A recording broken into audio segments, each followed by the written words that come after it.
in the field, there's a lot of belief that you can't confront a narcissist, that the work with narcissism has to be, empathic, mirroring, slow work. So I want to challenge that and say that working with narcissistic clients, and particularly working with narcissistic clients in couples therapy, is very challenging for the therapist, because you have to be able to confront the narcissism. You can't just ignore it or mirror it or be empathic to it for years, because it is playing out in front of you all the time. And so what I teach a lot about is a therapist being able to go into a session and know what it is you want to accomplish, if possible, in that session with a narcissistic client. So, for example, a confrontation can be built over weeks if you know where you're heading and you're not just reacting to the problem of the day or the fight of the week.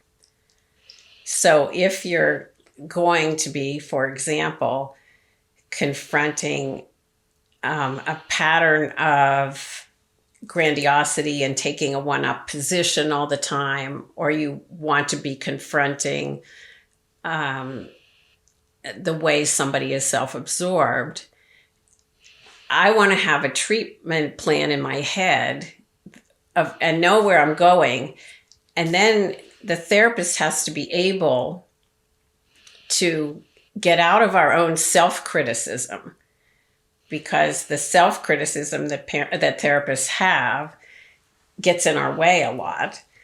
And you want to come into a session and be able to see how far you can go, see how much of a confrontation you can make, and then back up. So I am always, when I'm working with a narcissistic client, like doing a little bit of confrontation and then backing up and saying, how are you feeling with me right now? What's happening between us? What's this like for you? I was confronting a client last night who said, the only person I ever lie to is my wife. And I said, I know you believe that, but it's just not true. Let's take a look at a few of the other places that I know that you've lied. And that was not comfortable.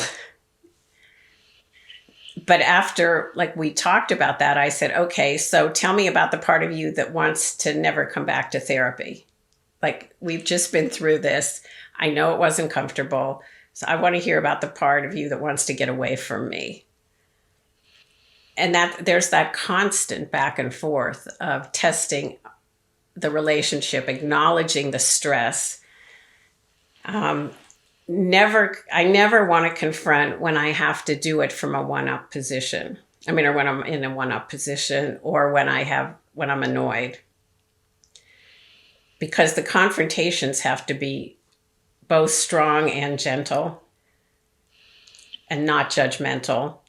And when you can learn how to confront a narcissist from a position of gentle strength and compassion that comes through, but also you're not shying away from the reality of what they're doing and how it's getting in their way and how it's hurting them, and that you can see it,